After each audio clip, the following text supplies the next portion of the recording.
মধ্যপ্রাচ্যের সংঘাত, ড্রোন ও ক্ষেপণাস্ত্রের আতঙ্কে দিন কাটছে উপসাগরীয় দেশগুলোতে থাকা প্রায় ৬০ লাখ প্রবাসী বাংলাদেশি এবং দেশে থাকা তাদের স্বজনদের। কখন কি ঘটে, কার মাথায় এসে পড়ে ড্রোন বা ক্ষেপণাস্ত্র, কখন আসে দুঃসংবাদ, এই শঙ্কা ঘিরে আছে সবাইকে। সবার অপেক্ষা কবে থামবে এই যুদ্ধ। কিন্তু প্রবাসীরা কি জানেন এই যুদ্ধের প্রভাব কতটা গভীর হতে পারে মধ্যপ্রাচ্যের চাকরির বাজারে? বলা যায় বাংলাদেশের প্রবাসী শ্রমবাজারে এখন চলছে দ্বিমুখী সংকট। একদিকে মধ্যপ্রাচ্যে থাকা অনেক প্রবাসী আছেন উদ্বেগে, অন্যদিকে বিদেশ যেতে ইচ্ছুক বহু মানুষ আটকে পড়েছেন যুদ্ধজনিত জটিলতায়। অভিবাসন বিশেষজ্ঞরা বলছেন এমন পরিস্থিতিতে দেশের অভিবাসন খাতে শিগগিরই ভালো সময় ফিরবে এমন আশাবাদ তারা অন্তত দেখছেন না।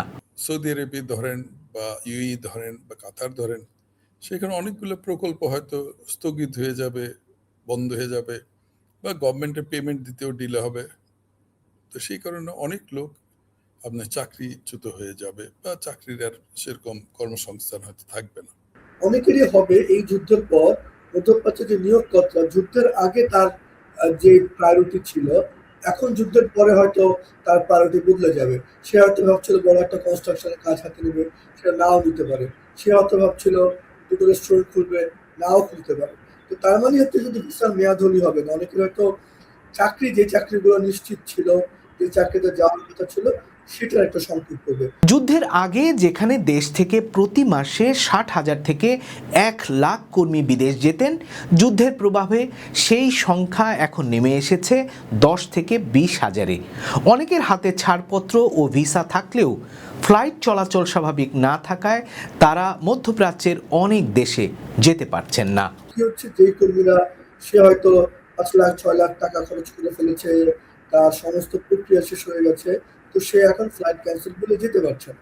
তো যেতে পারছে না, আবার সে কবে নাগাদ যেতে পারবে, তার ভিসার কি হবে, আদৌ সে কাজটা পাবে কিনা। ধরেন এয়ারলাইন্স যে ডিসরাপশন, সেখানে অনেক মানুষ আসতে পারবে না, বা এখান থেকে যাদের ভিসা হয়েছে তারা হয়তো যেতে পারবে না, সেখানে একটা সমস্যা হতে পারে। যুদ্ধের কারণে সৌদি আরবিয়া, ইউনাইটেড আরব আমিরাতস ও কাতারে বড় বড় নির্মাণ প্রকল্প ও বাণিজ্যিক বিনিয়োগ স্থগিত হয়ে যাচ্ছে। এতে নতুন কর্মসংস্থান তৈরির পথও সংকুচিত হচ্ছে। নতুন কর্মী যেতে না পারলে দেশে রেমিটেন্স প্রবাহেও চাপ বাড়তে পারে বলে আশঙ্কা করছেন অভিবাসন বিশেষজ্ঞরা।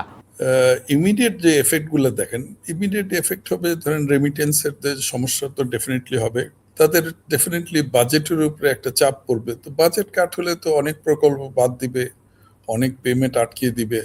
সেখানে তো আমাদের লোকগুলো যারা চাকরি করে তাদের চাকরি হয়তো হারাবে, বা পেমেন্ট হয়তো পাবে না, বা স্যালারি পাবে না। যারা বিদেশ যেতে চায় তাদের উপর প্রভাব পড়ছে, যারা মধ্যপ্রাচ্যে রয়েছে তাদের উপর প্রভাব পড়ছে, আবার অনেককে ফেরত আসতে হতে পারে। এবং যে ব্যক্তি প্রথম প্রভাবটা পড়ছে, একজন ব্যক্তি, তিনি বিদেশ যাওয়ার কথা ছিল তার, এখন সে যেতে না পারলে বা ফিরে আসলে তার পুরো পরিবার। এখন যদি প্রবাসে মধ্যপ্রাচ্যে যাদের কাজ না থাকে, তাদের যদি আয় ঠিক না থাকে, তাহলে ব্যক্তি থেকে আরম্ভ করে পরিবার থেকে জেলা এবং সর্বশেষ রাষ্ট্রের রিজার্ভ, সমস্ত কিছু কিন্তু আপনার প্রভাব পড়বে। বিশেষজ্ঞরা বলছেন ইরান যুক্তরাষ্ট্র সংঘাতের প্রভাবে যেসব দেশের শ্রমবাজার বড় ঝুঁকিতে পড়তে পারে তাদের অন্যতম বাংলাদেশ। এমন বাস্তবতায় শুধু তাত্ত্বিক আলোচনা নয়, সরকারকে বাস্তবসম্মত ও প্রবাসী বান্ধব কর্মসূচি নেওয়ার পরামর্শ দিয়েছেন তারা। কারণ প্রবাসী কর্মীদের শ্রম আর ঘামেই বাড়ে দেশের বৈদেশিক আয়, টিকে থাকে দেশে কোটি কোটি পরিবারের জীবন।